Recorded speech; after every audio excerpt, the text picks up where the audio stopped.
नमस्कार, doctor mommy चॅनलमध्ये तुम्हा सर्वांचं खूप खूप स्वागत आहे आणि माझ्या छोटीकडून तुमच्या सगळ्या छोट्यांना हॅलो.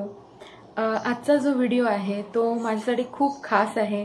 तो माझ्या हृदयाच्या एकदम जवळचा व्हिडिओ आहे.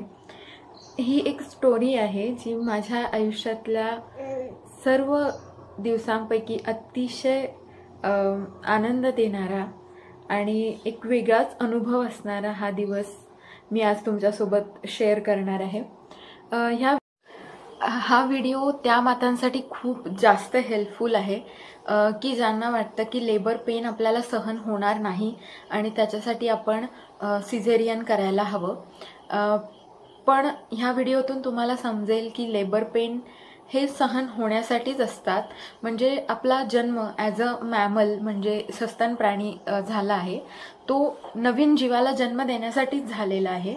तर ही एक नॅचरल गोष्ट आहे. सिझेरियन सेक्शन नॅचरल नाही आहे आणि जी गोष्ट नॅचरल नसते त्यामध्ये जास्त त्रास असतो. ज्या गोष्टी नॅचरली होतात त्यामध्ये खूप कमी त्रास असतो. तर मला वाटतं ज्या लोकांना केवळ लेबर पेन नको आहे म्हणून सीझर करायचं आहे त्यांच्यासाठी हा व्हिडिओ खूप जास्त उपयोगी आहे. याचा अर्थ असा अजिबात नाही आहे की तुम्हाला काही कॉम्प्लिकेशन असेल तरी पण तुम्हाला नॉर्मल डिलिव्हरीच करायची आहे. जर काही कॉम्प्लिकेशन असेल आणि सीझरचं गरज खरंच असेल, म्हणजे बीपी वाढला असेल किंवा बाकी काही प्रॉब्लेम असतील, आईला किंवा बाळाला काही धोका असेल, तर ऑफकोर्स सिझेरियन सेक्शन हा एकच मार्ग आहे. परंतु केवळ लेबर पेन सहन होत नाहीत म्हणून सीझर करणे हे फार चुकीचं आहे. ॲक्च्युली मला समजत नाही आहे की मी सुरुवात कुठून करू, कुठून सांगू. तर अगदी सुरुवातीपासून करते. मी रेसिडेंट आहे आणि मी माझं पोस्ट ग्रॅज्युएशन पिडियाट्रिक्समध्ये करत आहे. हे करत असताना जेव्हा मी प्रेग्नंट होते तेव्हा मला माहिती नव्हतं. It was a unplanned pregnancy due to contraception failure. तेव्हा मी NICUमध्ये काम करत होते आणि मला कळालं की मी प्रेग्नंट आहे. त्याच्यानंतर आम्ही ही प्रेग्नन्सी कंटिन्यू करण्याचा विचार केला. रेसिडेन्सीमध्ये खूप जास्त हेवी काम असतं. 36 आवर्स 48 आवर्स काम असतं आणि तेव्हा मला हायपरेमेसिसचा त्रास होत होता. त्यामुळे मी ते काम थांबवलं आणि मी घरी परत आले प्रेग्नन्सी कंटिन्यू व्यवस्थित करण्यासाठी. आणि इकडे आल्यानंतर ॲज अ डॉक्टर लेबर म्हणजे काय, डिलिव्हरी कशी होत असते हे सगळं माहीतच होतं. परंतु जेव्हा मी इकडे आले आणि तेव्हा मला जास्त काही काम नव्हतं तर मी पूर्णपणे रीडिंग करायला सुरुवात केली. तेव्हा मला डिलिव्हरी, लेबर याविषयी खूप साऱ्या गोष्टी ॲज अ डॉक्टरसुद्धा मला जितक्या गोष्टी माहीत नव्हत्या त्या गोष्टीसुद्धा खूप साऱ्या गोष्टी मला ह्या पिरियडमध्ये समजून आल्या. आणि महत्त्वाचं म्हणजे या फेजमध्ये जे काही इमोशनल चेंजेस होत असतात आणि खरंच किती अँक्शियसली किंवा आपल्या मनामध्ये किती भीती असते एक लेबरविषयी, डिलिव्हरीविषयी, ह्या सगळ्या प्रोसेसमधून मी गेले आणि समजलं की या पिरियडमध्ये एका स्त्रीला पॉझिटिव्हली सांगणं की ही गोष्ट आपण व्यवस्थितपणे करू शकतो किंवा ह्या साऱ्या गोष्टी मला ह्या पिरियडमध्ये समजल्या. माझी डिलिव्हरी जी होती ती नॉर्मल आणि अनमेडिकेटेड डिलिव्हरी होती. म्हणजे अनमेडिकेटेड म्हणजे कोणत्याही प्रकारचं औषध न देता, जसं की कळा वाढण्यासाठी औषधं देतात किंवा इतरही कोणतीही औषधं देतात, इतकं की IV फ्लुइड्स म्हणजे सलाईन वगैरे सुद्धा न लावता एकदम नॅचरली माझी डिलिव्हरी झाली. ही डिलिव्हरी अचीव एका दिवसात नाही करता आली. त्यासाठी मी खूप आधीपासून प्रयत्न केले आणि मग हे सक्सेस झालं. मी पण तुमच्यासारखीच एक होते की जिला डिलिव्हरी, लेबर पेन ह्याच्यापासून खूप भीती वाटायची. मी सेकंड इयरला होते तेव्हा मी पहिल्यांदा डिलिव्हरी बघितली, लेबर बघितलं. तेव्हा मला असं वाटलं की मला लग्न करायचं नाही आहे, बेबी तर लांबची गोष्ट आहे. तर ह्या सगळे अशीच कंडिशन तुमच्या मनाची असेल तशीच माझी पण होती. परंतु ह्या स्थितीपासून नॉर्मल, नॅचरल, अनमेडिकेटेड बर्थ आणि तीही आनंदाने मी अचीव केली. तर ह्याची स्टोरी मला तुम्हाला सांगायला खूप आवडेल आणि ह्यातून तुम्हाला पण काहीतरी शिकायला मिळेल आणि तुम्हाला पण हा एक खूप चांगला अनुभव एक्सपिरियन्स करता येईल असं मला वाटतं. मी जेव्हा इकडे आले तेव्हा 4th किंवा 5th मंथ असेल प्रेग्नन्सीचा. माझी प्रेग्नन्सी एकदम अनइव्हेंटफुल होती. कुठल्याही प्रकारचं कॉम्प्लिकेशन नव्हतं. BP, ॲनिमिया किंवा काहीच नाही. सगळं काही नॉर्मल होतं आणि माझा ANC फॉलोअप पण खूप चांगला चालू होता. माझ्या गायनेकोलॉजिस्ट मॅम पण खूप छान होत्या. मी वेळेवर एक्सरसाइज करत होते. डाएट वगैरे एकदम व्यवस्थित चालू होतं. पण तरीही अगदी शेवटच्या टप्प्यात प्रेग्नन्सीच्या गेल्यानंतर अगदी 8व्या-9व्या महिन्याच्या काळामध्ये आपल्याला थोडीफार भीती जाणवायला लागते की कसं होईल, सगळं व्यवस्थित होईल की नाही. आणि ह्या फेजमध्ये लॉकडाऊन वगैरे पण चालू होतं, त्यामुळे त्याचं पण थोडंफार टेन्शन होतंच. मी आधी ठरवलं होतं की मला इतकं काही टेन्शन येणार नाही. मी खूप हॅपी होते की मला असं वाटलं की माझे हस्बंड माझ्यासोबत असतील. ही इज ऑल्सो डॉक्टर, त्यामुळे काही असं वाटलं नाही. पण अचानक लॉकडाऊन झालं आणि ते दुसऱ्या स्टेटमध्ये होते, मी इकडे होते, तर थोडंफार मला टेन्शन येत होतं. पण ह्या संपूर्ण फेजमध्ये पॉझिटिव्ह राहणं आणि कुठल्याही गोष्टीला फेस करता येणं ही एक गोष्ट खूप इम्पॉर्टंट आहे. मी लगेच माइंडसेट माझा चेंज केला. मला थोडीफार कल्पना होती की जेव्हा लेबर पेन्स होतील त्यावेळी may be 50% he will be here किंवा 50% चान्सेस आहेत की ते इथे नसतील. पण त्या दोन्ही गोष्टींसाठी मी एकदम माझं माइंड तयार ठेवलं होतं. लेबरच्या दिवशी काय काय करायचं ह्याचासुद्धा मी प्लॅन आधी ठरवला होता की माझ्या मनामध्ये कोणते विचार आले, कोणते विचार मी करेन, कशाप्रकारे मी पॉझिटिव्ह राहीन, हे सर्व मी प्रिपेअर केलं होतं. तर आता जास्त वेळ घालवत नाही आणि प्रेग्नन्सीविषयी डिटेल्स जर तुम्हाला हवे असतील तर मी दुसऱ्या एखाद्या कोणत्या तरी व्हिडिओमध्ये देईन. तर आता डायरेक्टली सुरू करूयात. जो दिवस होता तो तर 12 जुलै म्हणजेच रविवार होता त्या दिवशी. आणि मी झोपेतून उठले. तर उठल्यानंतर मला खूप जास्त मळमळत होतं आणि उलटी झाली आणि थोडंफार पोटामध्ये पेन होत होतं. पोटामध्ये म्हणजे पाठीतून असं मागून थोडंफार पुढे पेन होत होतं. हा पेन 5 ते 10 सेकंद राहत होता आणि मी उठले अचानकपणे. थोडंसं काहीतरी वेगळं आहे असं वाटत होतं. पण अजून माझी ड्यू डेट खूपच लांब होती. 27-28 जुलै माझी ड्यू डेट होती. त्यामुळे मला वाटलं की हे काही लेबर पेन नाही आहेत. मे बी कधी 1-2 आठवडे आधी फॉल्स लेबर असतात. तर मला असं वाटलं की कदाचित हे फॉल्स लेबर असतील. त्यामुळे मी त्याकडे इग्नोर केलं. मी आवरलं, नाश्ता वगैरे केला. पण थोड्या काळानंतर म्हणजे 20 मिनिटांनी वगैरे हे थोडेफार पेन येत होते आणि कॉन्ट्रॅक्शन्स पण होते 5 ते 10 सेकंदांचे. मग त्यानंतर मी ब्रेकफास्ट वगैरे केल्यानंतर घरी असं मला वाटलं, म्हणजे आम्ही हॉस्पिटलची बॅग वगैरे पण अगदी भरणार होतो. पण मला वाटलं की आता लगेच काही भरायची गरज नाही, म्हणून मी ते पुढे ढकलत होते. पण आता असं वाटलं की मे बी आपल्याला भरायला पाहिजे हॉस्पिटल बॅग. तर मग मी मम्मीला विचारलं, काय काय वस्तू आहेत त्या गोळा केल्या, एक बॅग भरली. तर तिला थोडासा डाऊट आला की ही असं का सांगते. तर तिने मला विचारलं की तुझ्या पोटात दुखतंय का, काय होतंय, का तू अशी गडबड करतेस. तर मी तिला सांगितलं नाही असं काही नाही आहे आणि आता ड्यू डेट जवळ आली आहे तर मी थोडीफार तयारी करते आहे. त्यानंतर मी डॅडीनं विचारलं की गाडीमध्ये पेट्रोल आहे का, सगळं काही व्यवस्थित आहे का. कारण थोडंफार मला असं वाटत होतं की मे बी असू शकतील ट्रू लेबर, पण नसेलही. त्यामुळे मी त्याच्याकडे इग्नोर करत होते.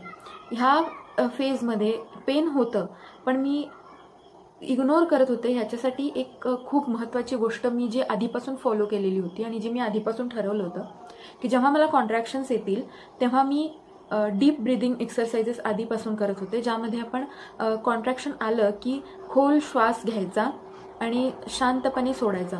त्यामुळे जेव्हा 20 मिनिटांनी एखादं कॉन्ट्रॅक्शन यायचं तेव्हा मी शांत बसायचे, डोळे मिटून छान श्वास घ्यायचे आणि श्वास सोडायचे. पूर्ण कॉन्ट्रॅक्शनवरती त्या कॉन्सन्ट्रेट करायचे आणि पुन्हा मग रिलॅक्सेशनच्या पिरियडमध्ये नॉर्मल आपलं काम करत राहायचे.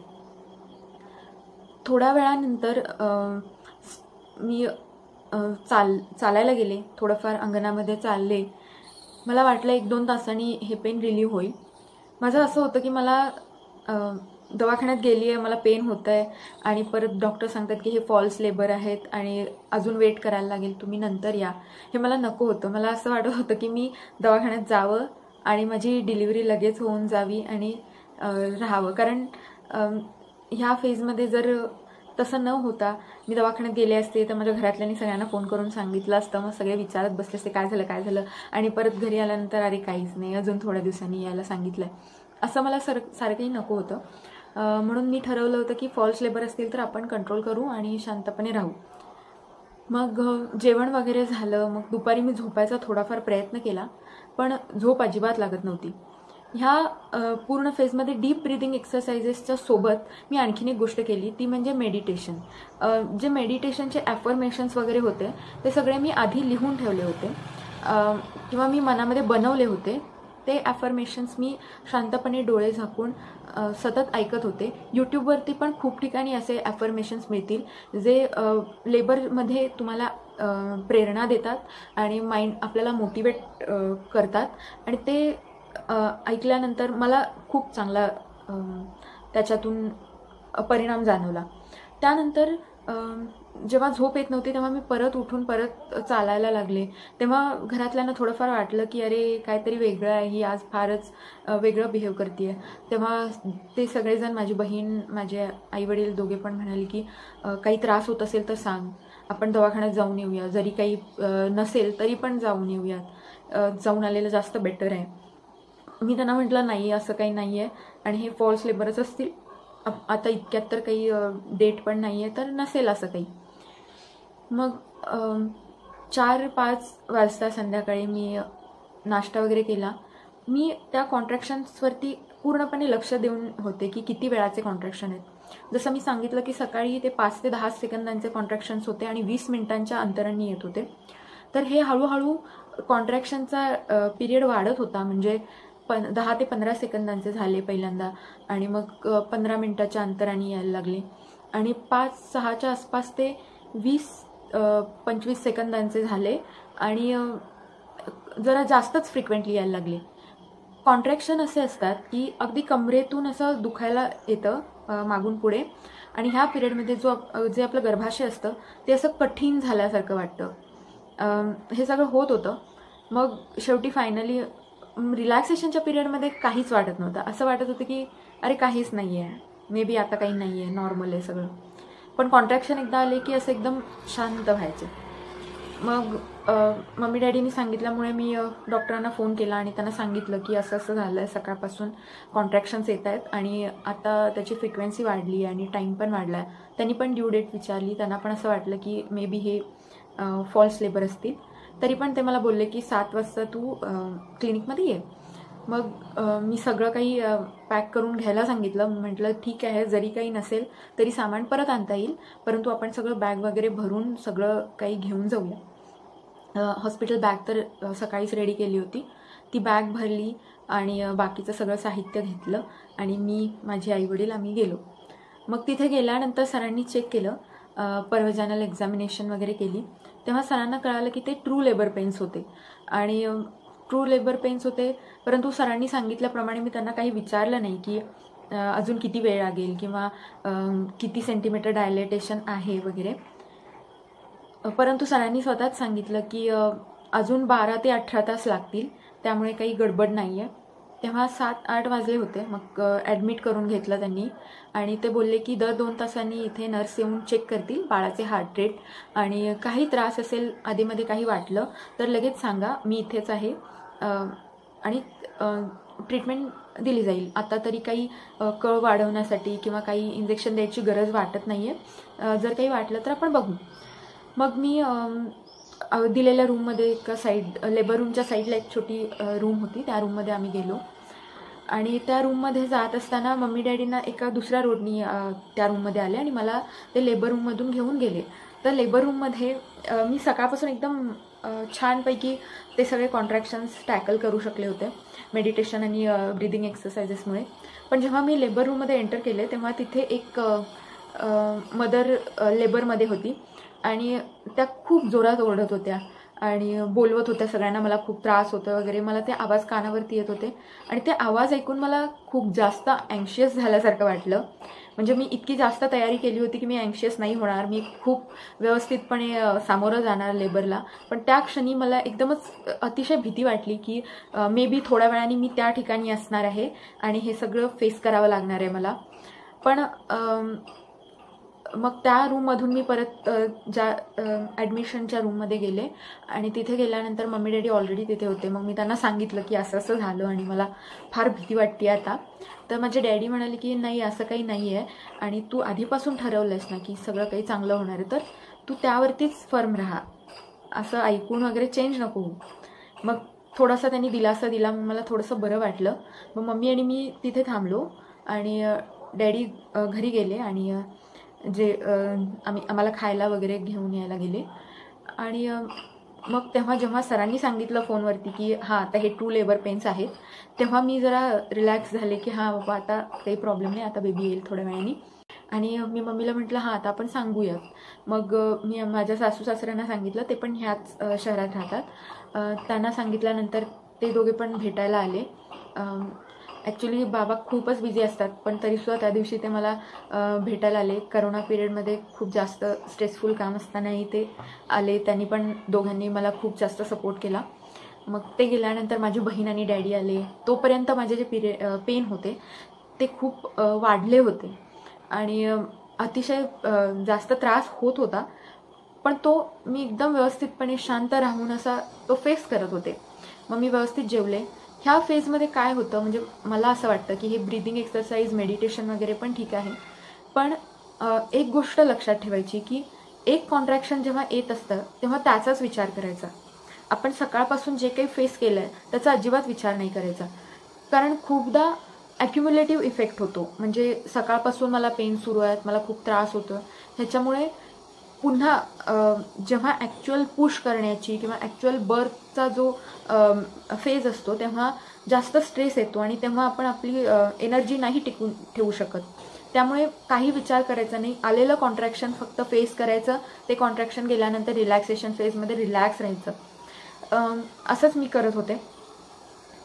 मग तेव्हा सगळ्यांना असा आनंद झाला होता की आता फायनली लेबर पेन सुरू झाले, तर बेबी येईल असं वगैरे. पण मी एकदम अशी थोडीशी स्ट्रेसफुल होते.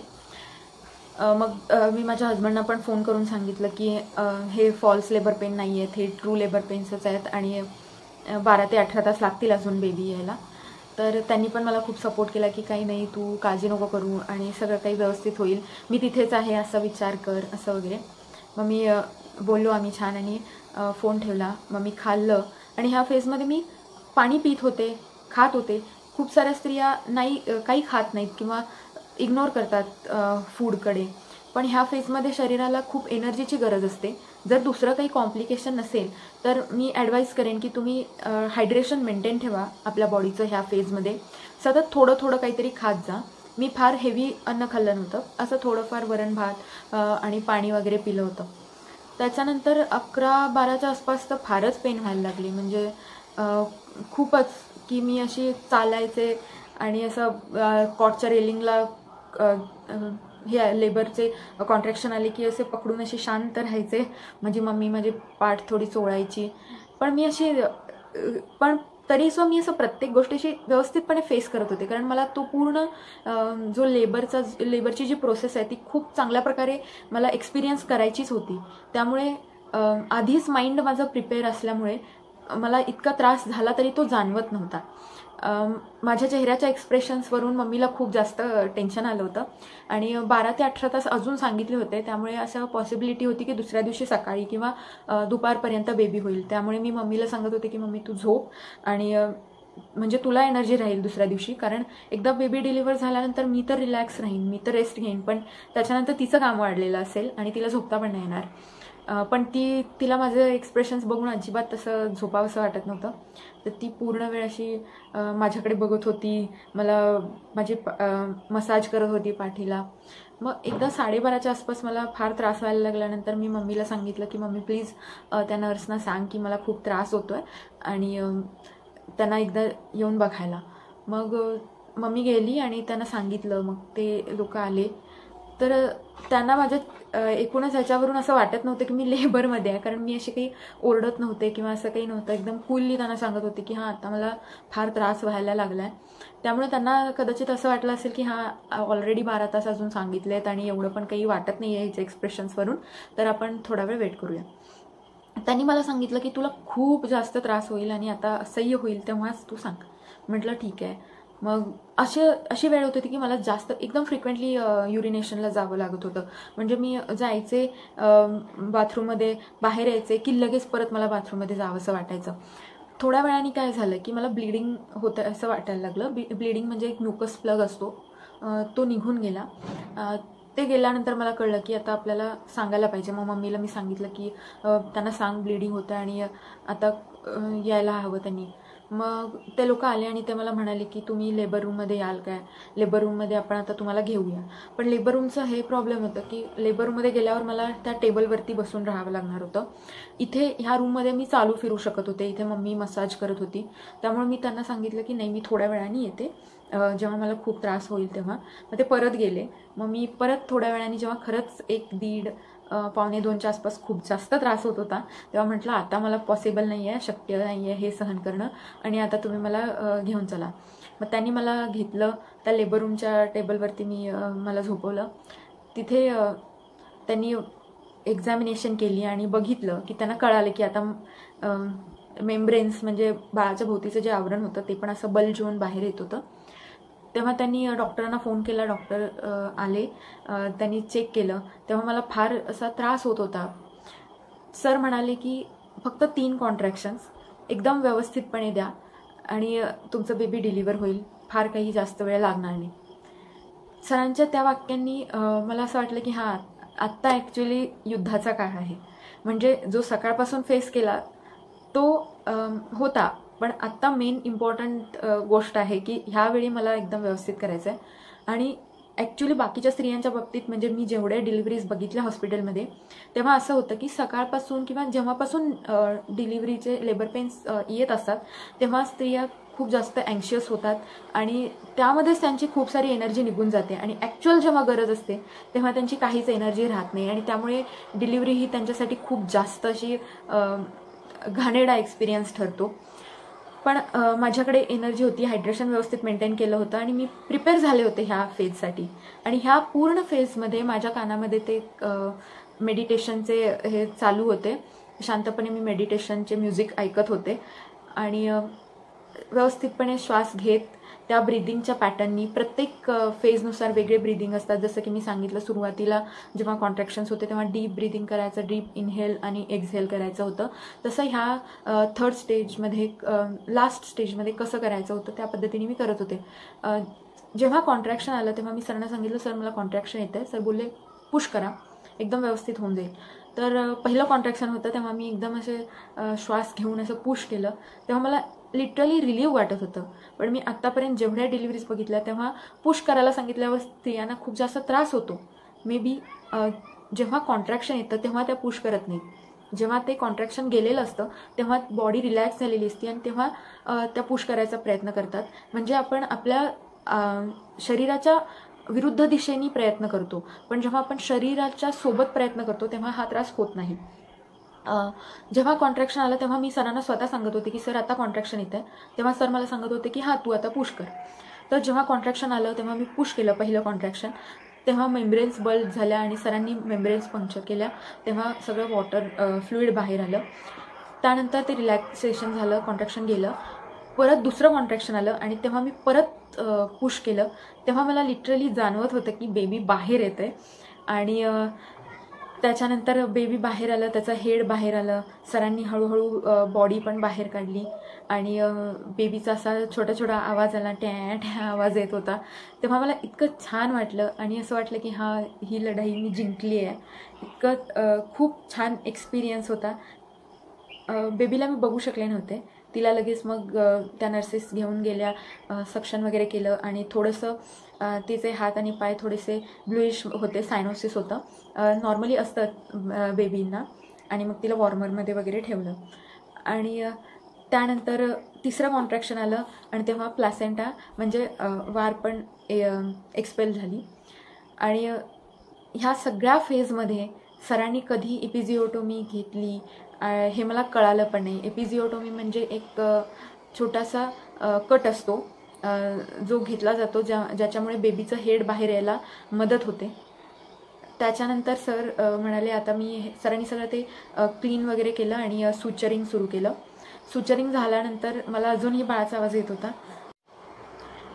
त्या फेजमध्ये मी इतकी जास्त उत्सुक होते की मला कधी एकदा बाळाला बघायला मिळतं असं वाटत होतं, कारण बाळाचे छोटे छोटे आवाज येत होते. आणि मी सरांना विचारलं की सर बाळ कसं आहे, तर सर म्हणाले बेबी छान आहे. मग सरांनी त्या नर्सेसना ते बेबी आणायला सांगितलं आणि दाखवलं की मुलगी झाली आहे, कॉंग्रॅच्युलेशन्स म्हणाले. मला इतका आनंद झाला तेव्हा. मी तिला बघितलं आणि ती एक्झॅक्टली माझ्या हजबंडसारखी दिसत होती, एक्झॅक्टली सेम कॉपी. तसेच डोळे, केस, एव्हरीथिंग सगळं काही सेम. मग तिला परत वॉर्मरमध्ये ठेवण्यात आलं. त्यानंतर सरांनी सुचरिंग वगैरे केलं. सर मोर दॅन 60 एज आहे सरांचं. आणि ती त्यांची जी कॉम्प्लिमेंट होती माझ्यासाठी, इट वॉज द बेस्ट. म्हणजे मला असं वाटलं की मी जे एवढं प्रिपरेशन केलं ते एका गायनेकोलॉजिस्ट ऑब्स्टेट्रिशियनकडून प्रेज मिळणं हे खूप जास्त चांगला एक्सपिरियन्स होता. ते बोलले की मी इतके पेशंट्स बघितले, एवढ्या मोठ्या त्यांचं करिअर, मोर दॅन 30 इयर्स ते काम करतायत. एवढ्यामध्ये असा पेशंट मी बघितला नाही की जो पूर्णपणे कोऑपरेटिव्ह होता आणि अजिबात आवाज न करता पूर्णपणे ही जी प्रोसेस आहे लेबरची ती एन्जॉय करणारा. मला वाटतं हे एन्जॉय करणं खूप चांगलं आहे आणि ही तर प्रोसेस होणारच आहे प्रत्येकाच्या आयुष्यामध्ये कधी ना कधीतरी. तर हा एक्सपिरियन्सला बेस्ट बनवणं आपल्या हातात आहे आणि हे मी बेस्ट बनवू शकले ह्याच्यासाठी खूप साऱ्या गोष्टींचा मी आधीपासून प्लॅन केला. म्हणजे मी शॉर्टमध्ये सांगायचं असेल, जर तुम्हाला अशी डिलिव्हरी हवी असेल नॅचरल अनमेडिकेटेड, तर माझा ॲडवाईस असा आहे, पहिली गोष्ट म्हणजे तुम्ही प्लॅन करा. म्हणजे मनाशी पक्क ठरवा पहिल्यांदा की मला नॅचरल अनमेडिकेटेड बर्थच करायचं आहे, पहिली गोष्ट. दुसरी गोष्ट, ह्या गोष्टीसाठी तुम्हाला एक्सरसाइज करावं लागणार, जी मी खूप जास्त व्यवस्थितपणे रेग्युलरली एक्सरसाइज फॉलो केली. मी जेव्हापासून तिथे काम करत होते तेव्हा तर आपोआपच माझा खूप जास्त एक्सरसाइज होत होता, पण जेव्हा मी इकडे आले तेव्हा मी काम सोडलं नाही. किंवा नॉर्मली लोक म्हणतात की प्रेग्नन्सीमध्ये जास्त हालचाल नको, शांत बसून राहायला हवं. बरोबर आहे, जेव्हा तुम्हाला कुठलं कॉम्प्लिकेशन असेल प्रेग्नन्सीमध्ये तेव्हा. जर तुमचं प्रेग्नन्सी एकदम नॅचरल असेल, नॉर्मल असेल, कुठलंही कॉम्प्लिकेशन नसेल, तर तुम्ही जास्तीत जास्त एक्सरसाइज करायला हवा, ही दुसरी गोष्ट. तिसरी गोष्ट, ब्रीदिंग एक्सरसाइजेस. मी ब्रीदिंग एक्सरसाइजेस पण कंटिन्यू ठेवले होते, त्याचा पण फायदा झाला.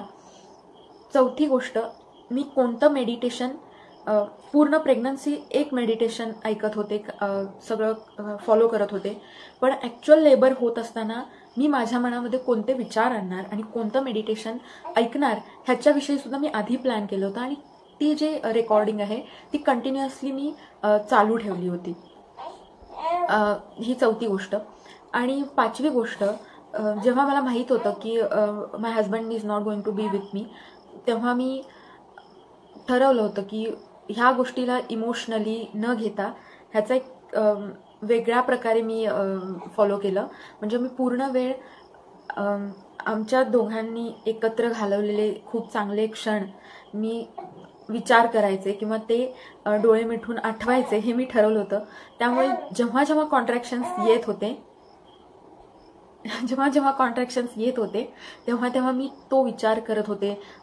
ते वेगवेगळे, मी पहिल्यांदा त्यांना कुठे भेटले किंवा ज्या काही गोष्टी आमच्या चांगल्या घडल्या आयुष्यामध्ये, एकमेकांसोबत घालवलेले क्षण, हे सगळे मी आठवत होते. आणि त्याच्यामुळे ते कॉन्ट्रॅक्शन्स मला असे फार सिव्हिअर कधी वाटलेच नाहीत. एकदम छानपणे मी ते एक्सपिरियन्स करू शकले. आणि या सगळ्या कॉन्ट्रॅक्शन्स नंतर जेव्हा बेबी आपल्या हातात येईल तेव्हाचा आनंद हा खूपच वेगळा असतो. हे एक गोष्ट झाली. म्हणजे त्या क्षणामध्ये मी कोणता विचार करणार ह्याचा सुद्धा मी विचार आधी करून ठेवला होता. त्यामुळेच ह्या गोष्टी एकदम सुखकर होऊ शकल्या. कारण ती फेज अशी असते की त्या क्षणामध्ये तुम्हाला काहीच विचार येऊ शकत नाहीत, कारण खरंच ते पेन खूप सिव्हिअर असतात, पण ते तुम्ही चांगल्या प्रकारे टॅकल करू शकता. ही एक गोष्ट. आणखीन एक, ज्याला रिवॉर्ड बायस असं म्हणतात, किंवा ॲथलीट्स जे यूज करतात टेक्निक, ते म्हणजे ते विचार ॲथलीट्स जे असतात ते गोल्ड मेडलचा विचार करतात. त्यांना किती कष्ट करावं लागतंय ते गेम खेळत असताना किंवा त्याच्या प्रिपरेशनसाठी याचा विचार करत नाहीत. जेव्हा त्यांच्यासमोर ते गोल्ड मेडल असतं तेव्हा बाकीचा विचारापेक्षा किंवा किती त्रास होतो ह्याच्यापेक्षा ते गोल्ड मेडल मिळवण्याचाच त्यांना जास्त आनंद किंवा जास्त विचार असतो. तसंच आहे, जेव्हा ही जी प्रोसेस चालू असते तेव्हा तुम्ही त्याचा एंड पॉईंटचा म्हणजे थोड्या वेळाने आपल्याला आपलं आयुष्यातलं सगळ्यात मौल्यवान गोष्ट मिळणार आहे आपलं बाळ, ह्याचा विचार करता तेव्हा हे पेन वगैरे सगळं काही सुखकर होतं. तर मला वाटतं की माझ्या ह्या सगळ्या स्टोरीचा तुम्हाला खूप जास्त उपयोग होईल. I hope. अजून काही तुम्हाला प्रश्न असतील डिलिव्हरी, लेबर किंवा प्रेग्नन्सी किंवा बेबीविषयी तर मला नक्की सांगा. मी त्याच्यावरती व्हिडिओ नक्की बनवेन. तर ही होती स्टोरी माझ्या राजकुमारीच्या जन्माची आणि माझ्या as a I, as a mother सुरू होणाऱ्या नव्या आयुष्याची. I hope you like it. तर नक्की लाईक करा, कमेंट करा आणि शेअर करा तुमच्या ओळखीच्या मातांसोबत आणि माझ्या चॅनलला सबस्क्राईब करा. थँक्यू.